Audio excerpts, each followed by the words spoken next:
अस्सलामुअलैकुम वरहमतुल्लाहि वबरकातुहू। बिस्मिल्लाहिर्रहमानिर्रहीम। रब्बि इश्रह ली सदरी व यस्सिर ली अमरी वहलुल उक़दतम मिन लिसानी यफ़क़हू क़ौली। बच्चों, हमारा जो है वो लेक्चर स्टार्ट हो गया है। इलेक्ट्रॉनिक्स का हमारा जो है ये आज दूसरा लेक्चर है।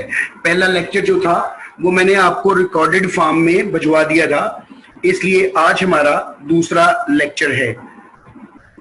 ठीक है, उसमें पिछले हमने flip flop multi vibrator discuss किए थे, और आज जो है मल्टी वाइब्रेटर्स में एक स्पेशल टाइप जो बाइस्टेबल मल्टी वाइब्रेटर है, हम उसकी बुनियाद पर आज हम काम शुरू करेंगे। आपका जो बेटे टॉपिक है हमारा ये physics part 2, MSc physics part 2। आपका जो कोर्स टाइटल है वो एडवांस इलेक्ट्रॉनिक्स है। 3 क्रेडिट आवर का ये कोर्स है। हमने जैसे मैंने आपसे बात की बेटे कि हम क्यू के मल्टी वाइब्रेटर्स जो हैं उसको डिस्कस कर रहे थे, और मल्टी वाइब्रेटर की जो फॉर्म है, क्योंकि 3 किस्म के मल्टी वाइब्रेटर हैं, बाइस्टेबल, एस्टेबल, एस्टेबल या और दूसरा है बाइस्टेबल, मोनोस्टेबल और एस्टेबल मल्टी वाइब्रेटर्स हैं। तो हम उनकी बात कर रहे हैं। उनमें से जो बाइस्टेबल मल्टी वाइब्रेटर है ना, इसको बेटे फ्लिप फ्लॉप कहते हैं, और हम आज फ्लिप फ्लॉप की एक खास टाइप जो है वो डिस्कस करने लगे हैं, और जिसको हम कहते हैं आरएस फ्लिप फ्लॉप। ठीक है, तो आज हम बात शुरू करेंगे आरएस फ्लिप फ्लॉप से। बेटे ये जो आरएस फ्लिप फ्लॉप होता है ना, ये सबसे सिंपलेस्ट जो फ्लिप फ्लॉप सर्किट्स हैं ये वो होते हैं। पहली बात यह है कि फ्लिप फ्लॉप सर्किट्स जो है ना, ये रजिस्टरिंग के लिए और मेमोरी के लिए इस्तेमाल होते हैं, और आज हम इसी के ऊपर बात शेयर करेंगे। ठीक है, अच्छा, ये जो आरएस फ्लिप फ्लॉप होता है बेटे, इसकी 2 इनपुट होती हैं जिनको हम आर और एस कहते हैं, और 2 आउटपुट्स होती हैं, ये क्यू और क्यू डैश कहते हैं।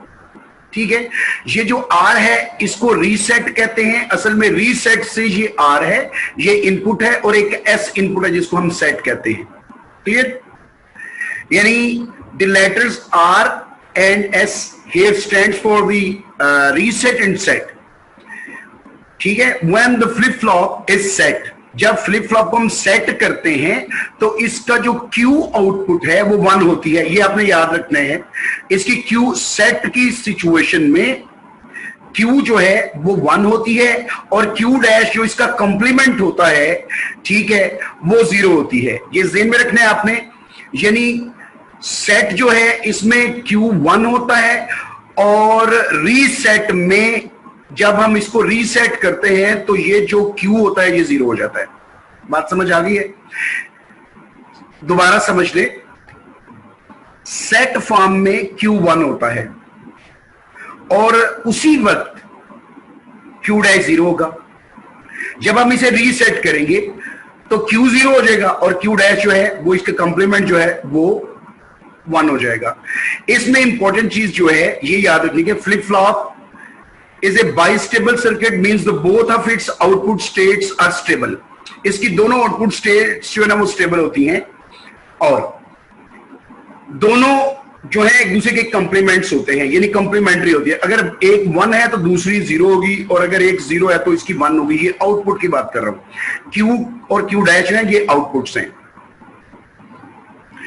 दूसरी बात, चाहे 0 या 1, कोई भी स्टेट जो है एक सूरत एक वक्त में सेट जब कर दी जाती है तो वो इनडेफिनेटली वो हो जाती है, यानी वो फिर चेंज नहीं होती जब तक कि हम उसे बाहर से कहीं से ट्रिगर ना करें।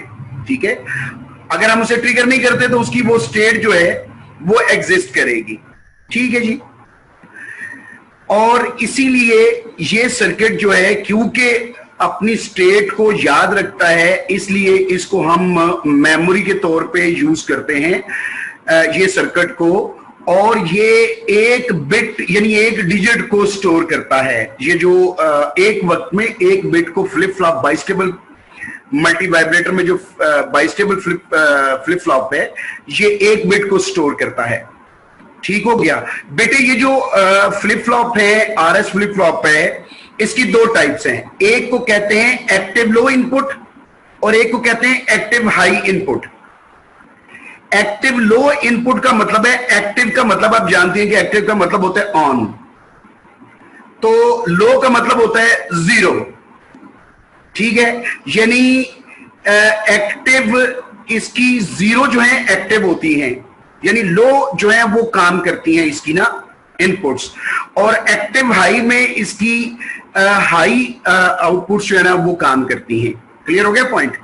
तो ये अभी हम आगे फर्दर इसको पढ़ेंगे ना तो आपको मजीद इसकी अंडरस्टैंडिंग होगी। अभी क्योंकि पहली दफा इसको पढ़ रहे हैं इसलिए शायद अभी आपको थोड़ी थोड़ी इसमें कंफ्यूजन हो, लेकिन हम इसको आगे पढ़ेंगे ना तो आपको बिल्कुल इसकी क्लियर कट जो है ना वो समझ आना शुरू हो जाएगी। ओके, तो बेटे ये जो है जो हमारा फ्लिप फ्लॉप है, ठीक है ना, आरएस फ्लिप फ्लॉप है विद एक्टिव लो इनपुट्स हैं। इसमें क्या क्या है कि दो नैंड गेट्स हैं, एक नैंड गेट ये है नंबर 2 और एक नैंड गेट है नंबर 1। ये नैंड गेट है। इस नैंड गेट में आपने देखा है कि हर नैंड गेट की 2 इनपुट्स हैं और एक एक आउटपुट है। ठीक है, इनमें हर एक की इनपुट को यानी हमने इसकी दूसरी क्रॉस आउटपुट से लगाया है, यानी एस जो सेट की जो आउटपुट होती है जो 1 है जिसकी इनपुट एस है, इसकी आउटपुट क्यू होती है, और जिसकी एक इनपुट जो है आर है उसकी क्यू डैश होती है, और दूसरी इनपुट जो है ना वो क्रॉस कपल्ड होती है एक दूसरे के साथ, जिस तरह के आप डायग्राम में देख रही हैं। ठीक है, इसकी डिटेल इस पैराग्राफ में लिखी हुई है सारी की सारी। ये इसकी ब्लॉक डायग्राम है कि इसकी 2 इनपुट है, एस और आर इसकी इनपुट्स है, और क्यू और क्यू डैश जो है इसकी आउटपुट्स हैं, और ये इसका फंक्शन टेबल है या ट्रुथ टेबल है, ये नीचे जो दिया हुआ है। इसकी 4 स्टेट्स होती हैं। ये जो आरएस फ्लिप फ्लॉप है इसकी 4 स्टेट्स होती हैं। 4 स्टेट कौन कौन सी हैं? एक स्टेट ये है कि जब एस भी 1 हो और आर भी 1 हो। एक स्टेट वो है जिसमें एस 0 और आर 1 हो। दूसरी स्टेट और तीसरी स्टेट जो है वो ये है कि जिसमें S1 हो और R 0 हो, और चौथी स्टेट वो है जिसमें S और R दोनों 0 होंगी। और अब हमें देखना कि इसकी आउटपुट्स क्या होती हैं। ठीक है, तो ये जो नैंड गेट का ये जो सर्किट है बेटे, ये आपने बड़े ध्यान से याद रखना। नैंड गेट का इनकी आउटपुट्स को हमने फीडबैक किया हुआ है। ठीक है, देखे आपने कि Q को फीडबैक किया हुआ है हमने एक इनपुट पर, दूसरे नैंड गेट की इनपुट पर, और Q डैश जो है आउटपुट जो है इसको हमने Q1 की इनपुट पर दिया हुआ है, और बाकी जो 2 इनपुट्स हैं एक एस है और एक आर है। चैलेंज, तो ये आपने बात याद रखनी है। ओके, अब इस नैंड ये जो आरएस फ्लिप फ्लॉप है बेटे, इसको समझने के लिए सबसे पहले हम ना ये जो नैंड गेट है इसकी बात कर लेते हैं, नैंड गेट को समझ लेते हैं। ये जो बेटे नैंड गेट है इसका ट्रुथ टेबल ये है। इसके ट्रुथ टेबल को आपने जुबानी याद रखना है। देखना है आपने कि जब इसकी ये जो नैंड गेट होता है, जब इसकी दोनों 0 होती हैं, ठीक है, यानी यूं समझिए कि कोई एक भी इनपुट 0 हो, दोनों 0 हो या कोई एक इनपुट 0 हो, ठीक है, तो ये हमेशा हमें 1 देता है। और जब इसकी दोनों इनपुट्स ऑन हो जाती हैं तो ये हमें आउटपुट पर ऑफ देता है, 0 देता है। ये दोबारा समझ ले, मैं समराइज करता हूं इसे कि एक भी इनपुट अगर 0 होगी तो आउटपुट 1 होगी। नैंड गेट की एक भी इनपुट अगर 0 होगी तो इसकी आउटपुट 1 होगी। ये आपने जहन में रखना है बात को। ठीक है, तो आरएस फ्लिप फ्लॉप को समझने के लिए ये जो मैंने आपको बात बताई है, ये अगर आपको याद रहेगी तो आप आरएस फ्लिप फ्लॉप को समझ पाएंगी, अदरवाइज आपके लिए डिफिकल्टी होगी। ओके, चलिए आगे चलते हैं। जो इसका ट्रुथ टेबल है जो अभी हमने देखा है कि इसमें इसकी 4 स्टेट्स हैं ट्रुथ टेबल में, कि इसका आर और एस दोनों 1 1 है, या आर 0 है और S1 है, या R1 है और S0 है, या दोनों 0 हैं। तो इन केसेस में से हम सबसे पहला केस बेटे देखने लगे हैं कि पहला केस क्या होता है कि अगर RB और SB दोनों 1 हो, दोनों 1 1 हो, पहले हम इस स्टेट को समझने लगे हैं। यानी RS flip flop with active low inputs में RS11 को अंडरस्टैंड करने लगे हैं। बात समझ आ गई है? ये जो विद एक्टिव लो इनपुट है ना, इसको मैं आपको शॉर्टकट में बाद में बताता हूं याद रखने के लिए कि इसको याद कैसे रखना है, कि लो इनपुट में हो तो क्या होता है और हाई आउटपुट में हो तो इसे याद कैसे रखना है, वो मैं अभी आपको आखिर में बताता हूं। पहले हम देखें, यानी एक तो ये कंफर्म हो गया RB1 है और SB1 है। बात समझ आ गई ना? इनपुट जो है ना 1 है। अब दो सूरतें हो सकती हैं। दो सूरतें कौन सी हो सकती हैं? एक तो ये है कि अगर फर्ज करे Q जो है वो 0 है या Q 1 है। Q 0 है, आउटपुट जो है S की आउटपुट जो है वो 0 है या 1 है। जैसे हमने बात की कि हमेशा सेट स्टेट में Q1 होगा, हमेशा सेट स्टेट में Q1 होगा और रीसेट स्टेट में सेट स्टेट में Q0 होगा और रीसेट में Q1 होगा। ठीक है ना? ओके। अब दूसरी बात, फर्ज करें हम ये समझते हैं कि फिलहाल इसकी स्टेट सेट है, यानी R और S 1 1 है और स्टेट जो है ना वो इसकी आउटपुट की वो क्या है? सेट, यानी रीसेट है। इसकी पहली स्टेट क्या है? रीसेट, यानी Q0 है। ठीक है, पहले इसकी स्टेट क्या है? रीसेट, यानी Q0 है। अच्छा, जब Q0 है तो अब इसकी जो नैंड गेट जो है, पहला नैंड गेट जो है जो 1 था, मैं दोबारा आपको दिखाता हूं, वहां पर जाके इसको थोड़ा सा डिस्कस कर लेते हैं ताकि आपको जरा समझ आ जाए।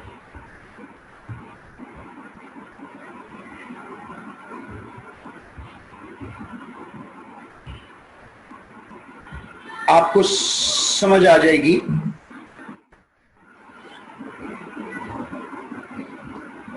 चले जी, तो ये देखें, ये नैंड गेट की ये जो स्क्रीन है, हम असल में इस स्क्रीन को देखना चाह रहे हैं। ये देखें, अब आपने याद रखना है, हम पहले कौन सी सिचुएशन देखने लगे हैं? जब RB1 है और SB1 है।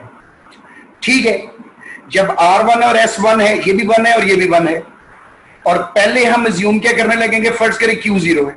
जब Q0 है तो Q0 आएगा तो ये फेडबैक होगा किधर? नैंड गेट 2 में। अब नैंड गेट 2 की एक इनपुट 0 है और एक क्या हो गई? 1। और नैंड गेट की जब एक भी इनपुट 0 हो तो इसकी आउटपुट क्या होती है? 1। तो जब इसकी आउटपुट इस 2 की आउटपुट 1 हो जाएगी तो Q डैश क्या हो जाएगा? 1। यानी हमारे पास स्टेट क्या आई? ये जब 1, अब ये 1 जो है, ये 1 हम फेडबैक करेंगे दोबारा S1 में, तो इसकी S भी 1 है और ये भी 1 है, तो 1 1, तो इसकी आउटपुट क्या होगी? 0। तो Q 0 है और Q डैश 1 है। और इस सिचुएशन में जब S1 है और R1 है तो ये वाली स्टेट जो है, जब तक हम इसे ट्रिगर नहीं करें, ये एग्जिस्ट करेगी, ये ऐसे ही रहेगा, यानी इसका Q जो है 0 रहेगा और Q डैश जो है यानी कंप्लीमेंट जो है ना वो 1 रहेगा। ठीक है, लेकिन दूसरी सिचुएशन ये है कि हम इनको समझ लेते हैं कि S और R तो 1 1 है, तो Q को फर्ज करें 1 कंसीडर कर लेते हैं। Q को 1 कंसीडर करेंगे, जब 1 कंसीडर करेंगे Q को, तो ये फीडबैक होगा, इसको फीडबैक करेंगे नैंड गेट 2 पर, और नैंड गेट 2 की R पहले 1 है और दूसरी इनपुट भी 1 हो गई। जब नैंड गेट की दोनों इनपुट्स 1 हो तो आउटपुट 0 होती है। जब इसकी आउटपुट जाएगी, इसको फीडबैक करेंगे नैंड गेट 1 में, जब इसको फीडबैक करेंगे तो इसकी फीडबैक करने की वजह से ये क्या हो जाएगा? 0, यानी इसकी एक इनपुट जो है वो क्या हो जाएगी? जब हम इसको फीडबैक करेंगे, ये फर्ज करें 1 फीडबैक, ये यहां से 0 फीडबैक होगा इधर। ठीक है, तो R यानी S1 है और एक इनपुट जो है ना इसकी दूसरी 0 है, तो S1 होने से और ये वाली इनपुट 0 होने से इसकी आउटपुट जो है ना वो 1 हो जाएगी। तो यूं ये 1 फिर फीडबैक होगा और ये 0 रहेगी, ये यहां से फीडबैक होगा, ये 1 रहेगी। तो इस सिचुएशन में ये भी स्टेट जो है ये स्टेबल होगी कि इसमें Q जो है वो 1 रहेगा और Q डैश जो है वो 0 रहेगा। पहले केस में हमने देखा था कि Q 0 था और Q डैश 1 था। अब हमने देखा है कि Q 1 है और Q डैश 0 है। तो ये स्टेट जो है ये एग्जिस्ट करेंगी जब तक कि हम इसको बाहर से ट्रिगर करके इसकी स्टेट चेंज नहीं करेंगे। ठीक है, तो ये जो पहली स्टेट है, ये जो पहला केस है, इस केस में हम इसको कहते हैं कि ये जो स्टेट कोई भी हो इसकी, यानी समझे जरा इस बात को कि RS11 हो ना, तो ये अपनी स्टेट को, एग्जिस्टिंग स्टेट को होल्ड करता है। ये जो इसकी एग्जिस्टिंग स्टेज होगी उसको होल्ड करेगा। ठीक है, तो यहां से हमें रिजल्ट क्या निकला कि what ever the state of Q is, यानी Q की स्टेट चाहे 0 हो या 1 हो, दोनों सूरतों में RS11 पर, यानी RS11 पर इसकी स्टेट 0 हो, Q की या 1 हो, तो वो एग्जिस्ट करेगी। तो ये मेमोरी के तौर पर काम करेगा। क्लियर हो गया पॉइंट? सर सॉरी, लेकिन ना शायद वीडियो बंद हो गई है। क्या कह रही हो? वीडियो नहीं शो हो रही। क्या कह रही है? सर वीडियो नहीं शो हो रही। स्क्रीन नहीं शो हो रही? हाँ जी, आपकी स्क्रीन नहीं शो हो रही। ओ माय गॉड, स्क्रीन क्यों शो नहीं हो रही? अब हुई है शो? सर एक सेकंड, अभी वो ना, जी अब हुई है। हो गई है। दोबारा बताऊं कि ये बात समझ आ गई है आपको? सर आ गई है। चले, ठीक हो गया। अब हम ना ट्रुथ टेबल में 4 केसेस थे, एक केस हमने स्टडी कर लिया है। वो केस कौन सा है अब मैं आपको बताता हूं स्क्रीन पर। वो स्टेट देखिए जरा, ये है कि जब इसकी SB1 हो और RB1 हो तो इसकी स्टेट जो है QN इसको लिखा हुआ है। QN लिखने का मतलब है चाहे 0 हो या 1 हो, यानी 1 में 0 भी हो सकती है और 1 भी हो सकती है। तो दोनों सूरतों में वो स्टेट जो है ना एग्जिस्ट करेगी, या 1 हो या 0, यानी Q जो है इसकी आउटपुट जो है, जो सेट आउटपुट है, वो चाहे 0 हो या 1 हो, वो दोनों सूरतों में, ठीक है जी, वो QN उसको कहेंगे। क्लियर हो गया पॉइंट? चलिए जी, अब इसका हम दूसरा केस जो है, दूसरे 2 केसेस जो है ना वो स्टडी कर लेते हैं।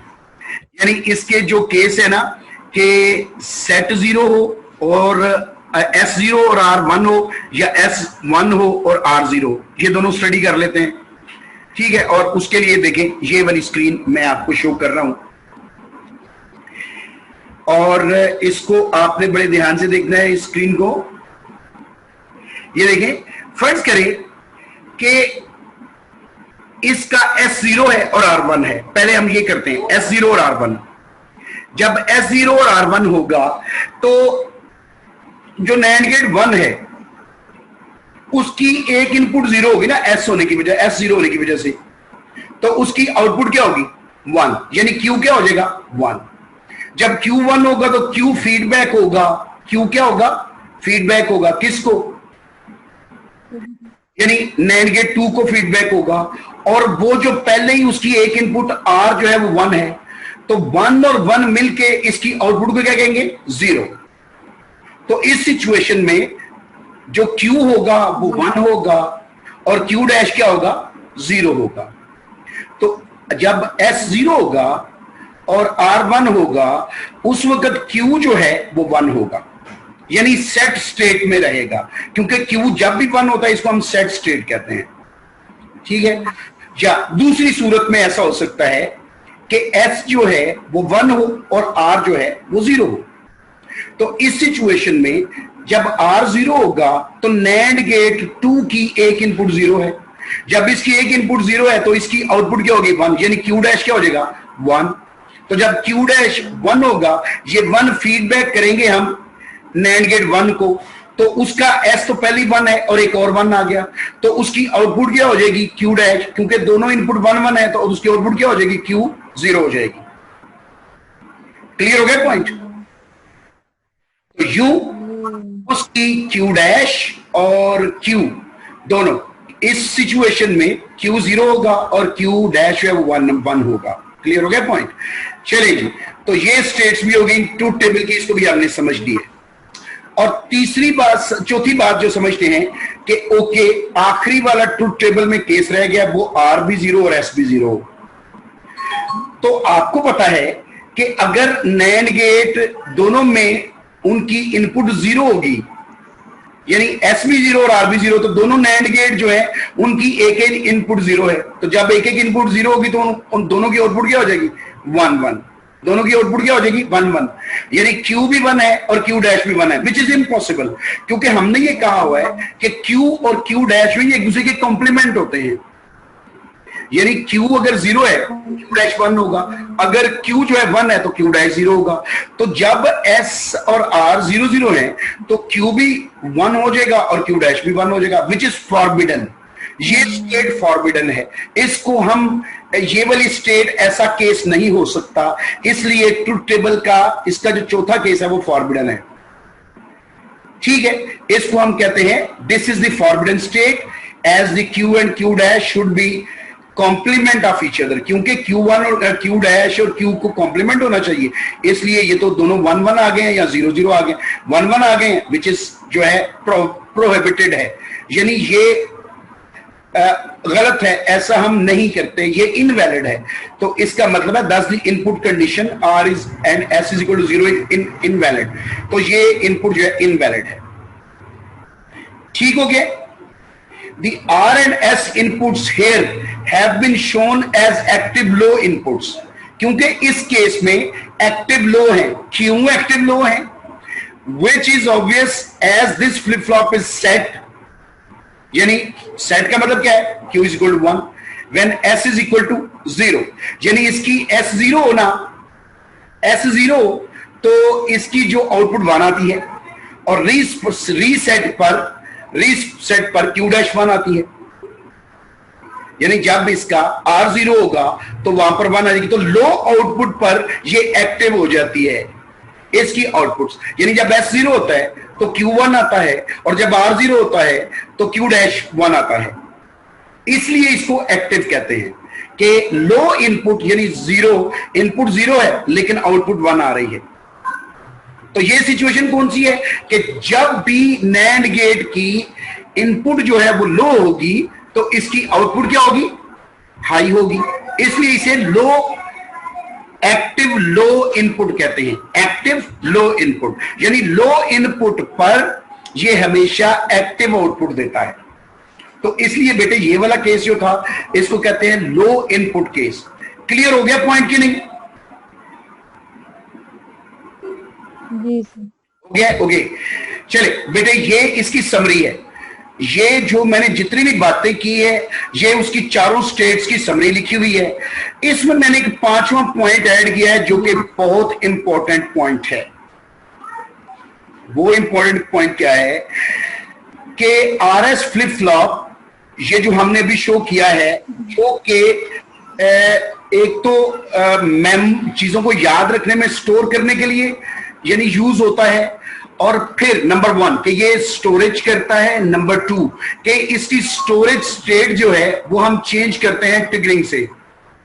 तो ऐसी सिचुएशन जिसमें स्टोरिंग को ट्रिगरिंग से चेंज किया जाए तो ऐसे सर्किट को कहते हैं लैच, LATCH लैच। लैच का मतलब होता है कि स्टोरिंग को ट्रिगरिंग से चेंज करना, इसको कहते हैं लैच। इसलिए ये वाला सर्किट जो था ये RS flip flop latch circuit था, या इसको आरएस लैच भी कहते हैं। यानी ये आरएस सर्किट है जो कि मेमोरी चीजों को मेमोराइज करता है लेकिन ट्रिगरिंग पर मेमोरी चेंज कर लेता है।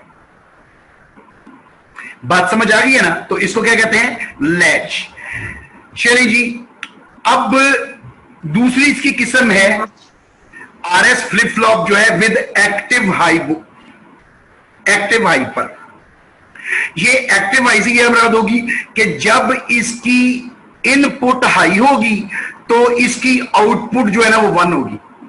अच्छा, पिछले में क्या था कि उसकी इनपुट लो होती थी तो आउटपुट हाई होती थी यानी एक्टिव होती थी, लेकिन इस केस में इसकी इनपुट जो है वो हाई होगी तो इसकी आउटपुट भी हाई होगी। जोन सी भी इनपुट हाई हो जाएगी, एस हाई हो जाएगा या आर हाई हो जाएगा, तो इसकी आउटपुट जो है, अगर एस हाई होगा तो इसका क्यू हाई हो जाएगा, एक्टिव हो जाएगा, और अगर आर हाई होगा तो क्यू डैश एक्टिव हो जाएगा। तो दोनों सूरतों में इस वजह से इसको विद एक्टिव हाई कहेंगे। क्लियर? सिर्फ इसमें भी नैंड गेट है, लेकिन नैंड गेट का जो एस है, जो डायरेक्टली पहले एस था, इसमें एक इन्वर्टर लगा के एस किया गया है, यानी एस पर एक इन्वर्टर लगाया है और आर पर भी एक इन्वर्टर लगाया है। तो ये हमारे पास R S flip flop with active high inputs बन जाएगा। ये इसकी अगेन ब्लॉक डायग्राम है और इसका ट्रूथ टेबल ये है। इसका ट्रूथ टेबल मैं डायरेक्टली पढ़ देता हूं, आपको समझ आ जाएगी। आप इसको आपने खुद ही समझना है। देखिए, जो पिछला था ना, यानी एक्टिव लो इनपुट्स वाला, उसमें 1-1 पर क्यूएन होती है और 0-0 फॉरबिडन होती है। लेकिन इस केस में क्या होता है कि 0-0 जो है वो क्यूएन होती है और 1-1 जो है ना वो फॉरबिडन है। और उसकी रीजन जो है ना, इसके इन्वर्टर लगने की वजह से है। और अगर आप इसको ध्यान से पढ़ेंगे तो आपको इसकी समझ आ जाएगी। क्लियर हो गया पॉइंट? तो मेरा ख्याल है मुझे इसकी डिटेल मैंने लिखी हुई है और मुझे बताने की जरूरत पड़नी नहीं चाहिए। या अगर आप ये कहती हैं कि मैं एक को स्टडी कर लेता हूं, एक केस को, अदरवाइज मैं इसको स्किप कर देता हूं, अगर आप खुद ही इसको पढ़ लेंगी और समझ लेंगी ये वही है सेम, तो फिर मैं आगे चलता हूं। बताएं मुझे जरा। सर एक केस कर दें स्टडी, एक केस बता दें सर। चले, एक केस में पहले वाला बता देता हूं बेटे, जिसमें आर भी 0 और एस भी 0 है। क्लियर? जी ठीक है जी। तो हम इसको देखते हैं कि आर भी 0 है और एस भी 0 है। तो इसका मतलब क्या हुआ कि अगर आर 0 और एस 0 है, ठीक है, यानी अब असल में समझनी है आपने बात कि जब आर और एस 0 होगा तो इन्वर्टर उसको क्या कर देगा, उन इनपुट्स को क्या कर देगा, इन्वर्टर 1-1 कर देगा। क्या करेगा? 1-1 कर देगा ना जी। इन्वर्टर इनपुट्स को क्या कर देगा, नैंड बोर्ड गेट की इनपुट, यानी जब इन्वर्टर से निकलेगी तो वो 1 होगी। ठीक है? ओके। तो इस सिचुएशन में क्या होगा, हम पहला केस लेते हैं कि Q 0 है, यानी इसकी आउटपुट जो है वो Q जो है, जो S की आउटपुट है, तो वो 0 है। वो 0 होगी तो ये फीडबैक करेंगे हम गेट 2 को। जब गेट 2 को उसकी आउटपुट 0 होगी, समझ लें अपनी बात को, जब इसकी आउटपुट 0 होगी, ठीक है, तो इसका Q डैश जो है वो क्या क्या हो जाएगा, इसका Q डैश जो है 1 हो जाएगा। क्लियर हो गया ना पॉइंट? जी। क्योंकि क्यों वाला मैं अभी आपको बताता हूं। देखिए, इसमें R तो पहले ही 1 है, ठीक है ना, R तो पहले ही 1 है, तो Q 0 होने की वजह से एक इनपुट 0 हो जाएगी, तो इसका Q डैश 1 हो जाएगा। क्लियर? तो जब इसका Q डैश जो है ना फीडबैक करेंगे हम S0, ये दूसरी उधर जहां पर S0 है तो वो भी 1 हो चुका है और ये भी 1 जाएगा उधर, ठीक है ना, तो वो इसको इसकी आउटपुट क्या हो जाएगी, 0 हो जाएगी। क्लियर हो गया ना पॉइंट? तो यूं ये वाली स्टेट जो है, ये स्टेट हर सूरत में जो है ये एग्जिस्ट करेगी, यानी एग्जिस्टिंग स्टेट जो है ना होल्ड करेगी। इस सिचुएशन में भी अगर आप Q1 कर ले तो Q1 के केस में भी ऐसी होगा, जब Q1 फीडबैक करेंगे हम R1 को, तो इसका जो Q डैश है ना वो 0 हो जाएगी। जब Q डैश को हम दोबारा फीडबैक करेंगे Q1 की तरफ, तो वो जो है ना वो 1 हो जाएगा। तो इसकी एग्जिस्टिंग स्टेट जो है ना वो एग्जिस्ट करेंगे, इंश्योर करेंगी कि Q जो है वो 1 पर रहेगा और Q डैश जो है ना वो 0 पर रहेगा। इस केस में जबकि Q1 है, Q1 रहेगा और Q डैश 0 रहेगा।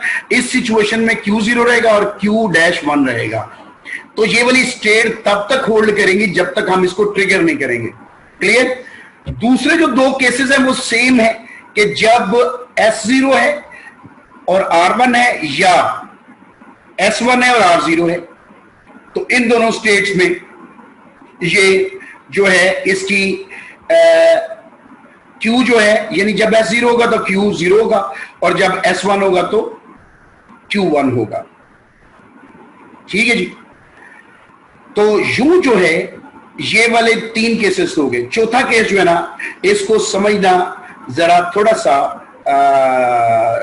डिफिकल्ट होगा कि जब एस भी 1 होगा और आर भी 1 होगा, तो उस सिचुएशन में हम फर्ज कर लेते हैं, क्या करते हैं कि Q1 1 है, Q जो है वो 1 है। तो अगर Q1 होगा और S भी 1 है और R भी 1 है, तो Q1 जो है ना ये फीडबैक करेंगे हम किसको, जब हम इसको फीडबैक करेंगे गेट 2 पर, तो वो R1 है जो कि इन्वर्ट हो चुका है 0 में, तो इसकी इनपुट क्या हो जाएगी, 0 हो जाएगी। एक इनपुट 0 हो जाएगी तो Q1 हो जाएगा 0। हाँ, जी। और द स्टेट Q1 होगा Q1 होगा और Q डैश 1 हो जाएगा। दोनों, नहीं नहीं, Q भी 1 होगा और Q डैश भी 1 होगा, विच इज फॉरबिडन, जो कि गलत है। बात समझ आ गई है ना, इसलिए ये फॉरबिडन होगा जी। हाँ। तो इसकी समरी मैंने यहां पर लिखी हुई है, ये सारी चीजें जो है लिखी हुई है।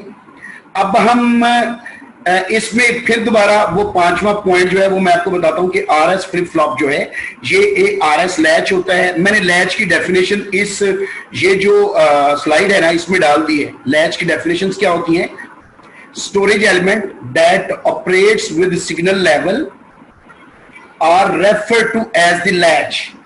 यानी जब आप स्टोरेज को सिग्नल लेवल से कंट्रोल करते हैं तो फिर उसको लैच कहते हैं। Those controlled by clock transitions R flip flop.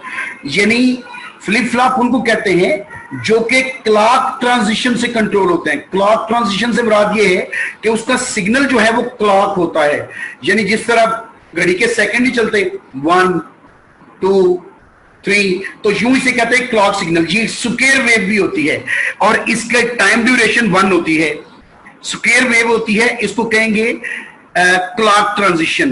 तो क्लॉक ट्रांजिशन से हम इसको कंट्रोल करते हैं। Latches are set to be the level sensitive devices. Latches जो है इनको लेवल सेंसिटिव डिवाइसेस कहते हैं कि जो ही लेवल चेंज करते हैं हम क्लॉक पल्स से तो उसकी मेमोरी चेंज हो जाती है। Flip flop are edge sensitive devices. ये जो फ्लिप फ्लॉप होते हैं इनको फिर हम एज सेंसिटिव डिवाइसेस कहते हैं कि वो जो सिग्नल का जब एज आता है ना तो ये साथ ही अपनी स्टेट चेंज कर लेता है। The two types of the storage elements are related because the latch are basic circuits from which all flips are constructed. ठीक है ना, यानी ये जो स्टोरेज के ना 2 टाइप एलिमेंट के हैं, एक को हम कहते हैं एज सेंसिटिव और दूसरे को हम कहते हैं लेवल सेंसिटिव, वो भी आगे आ रहा है। ठीक है, तो ये चीजें जो है ये सारी आरएस फ्लिप फ्लॉप जो है ये मैंने आपको बता दिया है। अब जो अभी है ये आपके पास पिछला था RS flip flop with NAND gate, अब है RS flip flop with NOR gate. और ये नॉर गेट है और ये हाई के साथ है और ये लो के साथ है, ये एक्टिव लो इनपुट के साथ है, ये एक्टिव हाई इनपुट के साथ है। ठीक है, तो इसको भी आप वही वाला जो मैंने पिछला प्रोसीजर सारा लिखा है ये आपकी अपनी असाइनमेंट है। आप घर में बैठ के वो जो आपने नैंड गेट से किया है वही आप खुद अपने तौर पर नॉर गेट के लिए करें। एक्टिव हाई के लिए, एक्टिव हाई इनपुट्स के लिए ये वाला सर्किट है और एक्टिव लो इनपुट्स के लिए ये वाला सर्किट है। तो ये आपने खुद ही देखना है। क्लियर हो गया पॉइंट? ओके, अब आरएस फ्लिप फ्लॉप जो है ना इसको क्लॉक्ड आरएस फ्लिप फ्लॉप जो है वो भी इसकी एक टाइप है। ठीक है, और वो उसको क्या कहते हैं, RS clogged RS flip flop जो है वो क्या होता है और दूसरा जो आम फ्लिप फ्लॉप होता है वो क्या होता है। तो ये जो क्लॉक्ड होता है मैं आपको इसके मुतल्लिक इसका सर्किट बताता हूं ताकि आपको बात समझ आ जाए, बाकी इसका ट्रूथ टेबल समझना इजी है। देखिए ये समझे clogged RS flip flop with active low input. क्यों?